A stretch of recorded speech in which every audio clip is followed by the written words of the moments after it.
Bismillahirrahmanirrahim. Assalamualaikum warahmatullahi wabarakatuh. Hai teman-teman semua, kembali lagi bersama channel Lentera CPNS. Kali ini saya akan menjelaskan bagaimana cara mengecek kode kelulusan di Selkom kedua yang hari ini alhamdulillah secara nasional sudah dirilis ya teman-teman. Dan saya ucapkan terima kasih kepada teman-teman yang sudah setia mendengarkan dan menonton channel Lentera CPNS, dan banyak sekali kepada kami laporan-laporan testimoni yang lulus. Alhamdulillah, semoga ilmunya bermanfaat dan teman-teman semua dilancarkan sampai berkesan.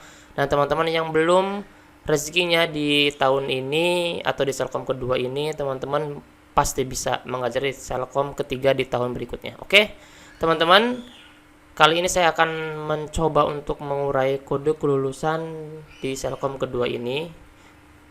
Jadi banyak yang nanya kepada kami kalau misalkan PA-nya P1 aja lulus atau enggak mas. Nah seperti ini teman-teman semua.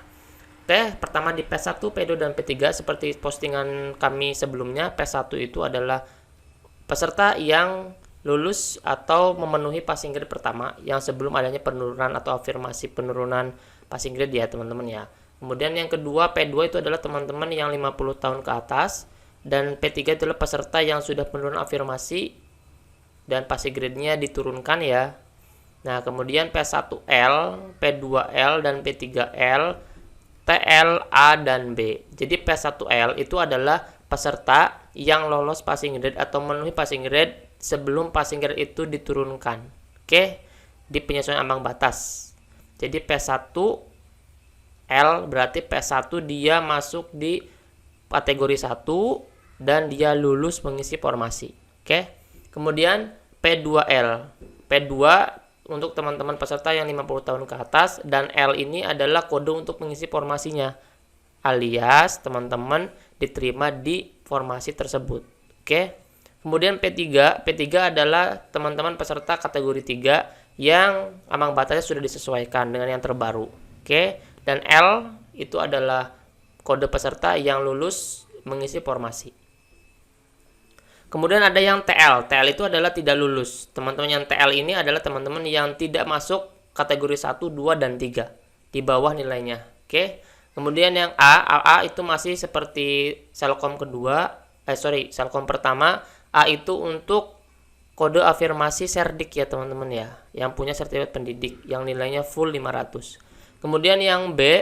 B ini adalah afirmasi umur. Yang 35 tahun plus. Oke. Yang 35 tahun plus ini dihitungnya pada saat pendaftaran ya teman-teman ya, bukan pas saat seleksi. Oke. Kemudian di samping ini ada salah satu formasi di sebuah kabupaten, dan di sini ada beberapa studi kasusnya teman-teman ya. Kalau dinilai tahap ini, dia itu digunakannya adalah nilai tahap 2. Jika di sini ya teman-teman 1, berarti teman-teman digunakannya dengan nilai tahap 1. Oke, kalau ini semuanya tahap 2 semua. Teknis yang pertama dia diterima karena apa? Karena murninya 300 dan tambah lagi afirmasi 500 dan dia punya serdik. Oke, kemudian manajerialnya dan menesonya, manajer dan sosial kulturalnya silakan bisa dilihat, dan wawancaranya bisa dilihat. Totalnya 732. Di sini ada kode afirmasi teman-teman nih.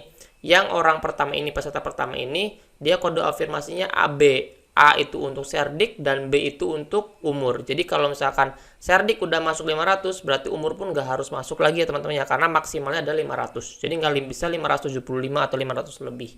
Itu untuk teknis. Kemudian keterangannya di sini teman-teman, P1L berarti P1 dan L itu diterima di sekolah tersebut.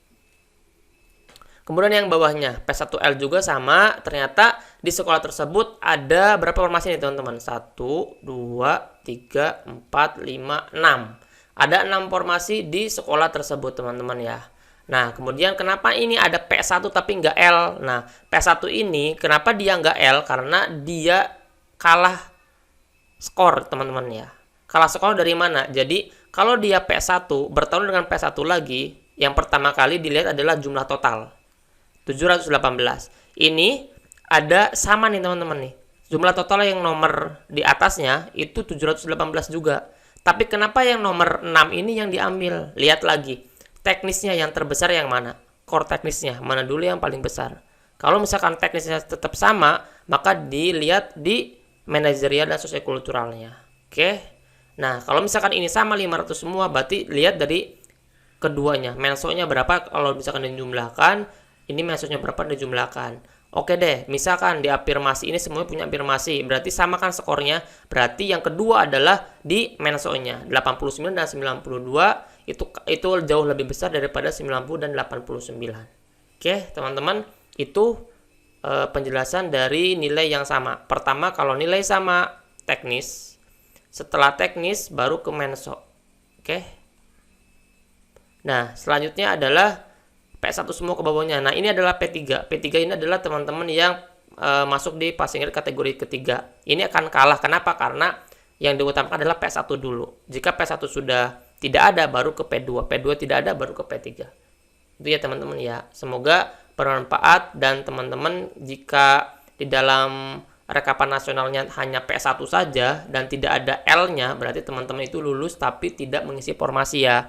Dan nilai dari P1 ini bisa digunakan di Selkom ketiga asal tidak pindah jenjang. Oke, yang namanya pindah jenjang itu bukan pindah provinsi teman-teman, tapi pindah jenjang itu pindah sekolah.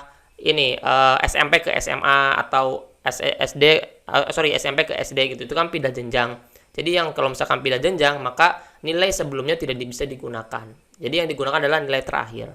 Oke, tapi kalau misalkan teman-teman tadinya SD, kemudian SD lagi, kemudian Selkom 3 SD lagi, maka semua nilai akan dilihat mana nilai yang paling besar antara Selkom 1, Selkom 2, atau Selkom 3. Terima kasih, itu saja penjelasan dari saya. Semoga bermanfaat. Assalamualaikum warahmatullahi wabarakatuh.